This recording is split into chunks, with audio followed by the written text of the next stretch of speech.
Hey guys, and welcome back to my YouTube channel. If you don't know me, nice to meet you. My name is Layla. Today I am going to be talking about something a little bit controversial.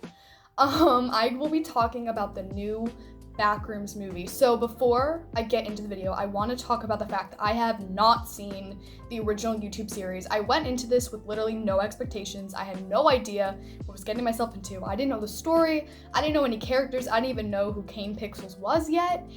So I went into this with no expectations. But I also happened to go with two people who are huge fans of the original YouTube series, and they had a lot of expectations and they have been waiting for this movie to come out. Pretty much everything I say in this video they have agreed with, and those are from real fans of the series. Overall consensus between me and my friends was we all hated the movie. I have a lot to say, so grab a drink, grab a snack, and let's get into it.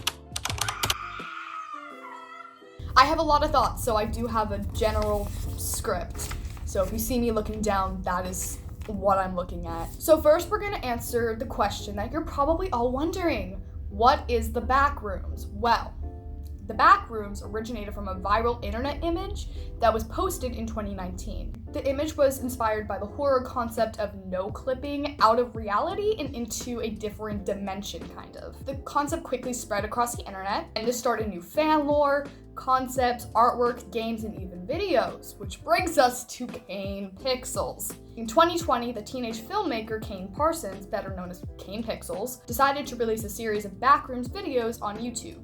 These YouTube videos were basically like found footage style horror. The series gained millions of invested fans and received widespread praise across the internet for its innovation and creativity. Eventually, all these positive responses led to the development of the feature film adaptation that we will be talking about in this video. Quick movie summary, I'm not going to get into all the nitty-gritty details. The Backrooms follows a group of characters who become entangled in like this mysterious alternate dimension thing that is known as the Backrooms. Seemingly endless maze of just rooms that all kind of look the same. It's very eerie. As the characters attempt to figure out how to leave the Backrooms and try to understand what the Backrooms even are, they meet a series of different characters, which puts them in increasingly dangerous situations. The film, genre-wise, is kind of like science fiction, horror, mystery, but there's definitely some psychological horror, which I don't think fit with the overall theme of the movie, but we will continue to talk about that later.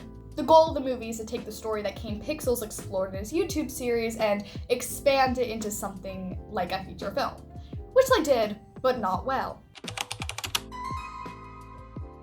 I have some pretty mixed opinions on the visuals. I think that the overall movie's visuals are very simple, which works with the story. It's supposed to be an expansive, repetitive, bland environment, and they did that pretty well. There's a lot of shots of like furniture like melting into the ground, and I thought that was really cool. I think that definitely felt very eerie and matched the vibe. Now, I should probably mention that I am the biggest coward when it comes to horror. I get scared so easily. I am always the loudest person in the haunted house, if you can even convince me to get in there. I am basically like the target audience for cheap jump scares. Like, they get me every time. You should be very surprised and disappointed when I tell you that I was not scared of the main monster at all. He's so goofy looking. What is this? Oh my God, what is that? And that's a huge problem for something that claims to be a horror movie. If a person who is scared of literally everything finds herself laughing at the big main monster, it's supposed to be like, oh, so terrifying. That's probably not a very good horror movie. I feel like I've been very negative, and to be honest, the majority of this video will be very negative, but I want to bring up one thing that is very small, but I want to mention. There's this one scene where one of the main characters is basically being held hostage in this kitchen sort of environment, and there's a window above the sink.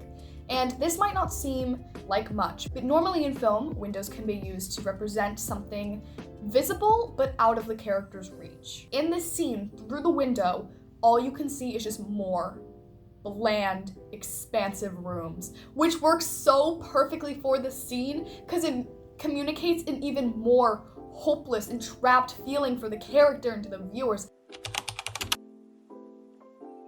I feel like the story was trying to do way too much. They tried to make it like a psychological horror thing, and it ended up just falling flat. I feel like the movie could have been so much stronger if the story was just about these people exploring the backrooms and trying to escape the backrooms and find out what they are, but they bit off more than they could chew and overcomplicated the whole thing and took away time that we were actually in the environment and turned it into this exploration of this guy and his mental struggles, which doesn't fit the environment and story of the original concept. The therapist-patient dynamic was an interesting choice for this movie. Honestly, I think it just weakened character relationships because like we didn't get much time to get to know the therapist. One moment you're rooting for the patient, you think he's the main character. Then he gets murdered and all the attention is switched to the therapist. And now we are expected to care about and follow this new character we know nothing about, we have no connection to, and hope that she survives. Also, the two entertaining characters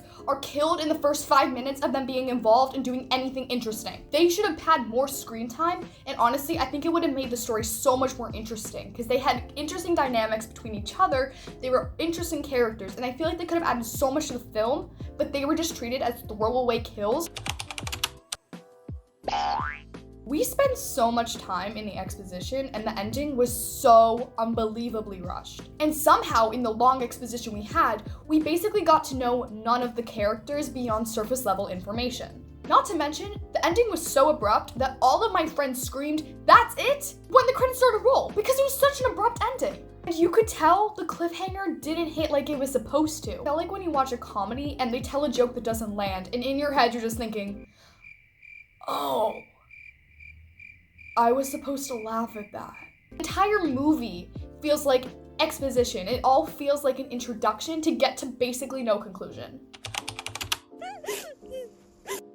As an actress, I will be the first to admit, I am a snob when it comes to acting. For the most part, I thought that the performances were, they were okay.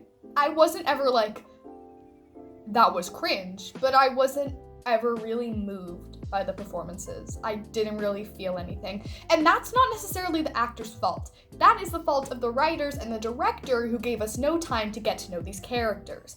The injuries were inconsistent throughout the movie. There's this one scene where this girl trips and like twists her ankle or like hurts her knee or something. I don't even know. And she was limping. All of a sudden, she grabs a weapon. She's perfectly fine. She's whacking away. And then the thing starts chasing her again and all of a sudden she's limping. This feels nitpicky, and I know stuff like this happens in horror movies all the time. It's movie magic. But when you're making a film this big, mistakes like that should not slip through the cracks. What's fascinating to me is that me and my friends definitely have a pretty unpopular opinion. Overall, the reviews for the movie have been pretty positive. The movie currently holds a 90% on Rotten Tomatoes and generally positive reviews from the actual audience. Critics have openly praised the visuals, atmosphere, and Kane Parsons' directions, which kind of makes sense. The visuals and atmosphere are two things that I praised. However, a movie is more than its visuals, and I feel like movie critics now don't think about the story as much. They don't think about the acting as much. It's just, is it an impressive visual spectacle that'll get people to go into theaters? I think the overall praise from this movie comes from something bigger than just the movie itself. Studios are very obviously becoming increasingly interested in internet trends and popular things that already have a fan base to turn those things into a movie. That makes sense from a money perspective. Those things already have a built-in fan base of people that you know will go see your movie. Think like the Mario movies, the Minecraft movie, all the Five Nights at Freddy's stuff, and unfortunately soon they'll be taking Zelda away from us too. I've seen a lot of people defending this movie by pointing out how young Kane Parsons is. And while that is true, I don't think youth automatically excuses making a bad movie. Some of the most influential directors in film history did not take the traditional path of going to film school and graduating with a degree. Christopher Nolan never attended film school and still managed to deliver a very strong and profound debut film. Kane Parsons also never attended film school, and trust me, I'm not trying to compare everyone to Christopher Nolan. Nearly no one can compare to him. My point is that even for a debut film, Backrooms didn't deliver. And I'm saying the audiences should judge a film based off its final product, not just its history and lore and the person that directed it. Usually when an adaptation misses, it usually only misses one audience. Either fans love it and newcomers are confused or lost, or newcomers really enjoy the movie and fans are disappointed that it didn't follow the original material. Somehow between me and my friends, this movie missed both audiences, which honestly is kind of an impressive feat.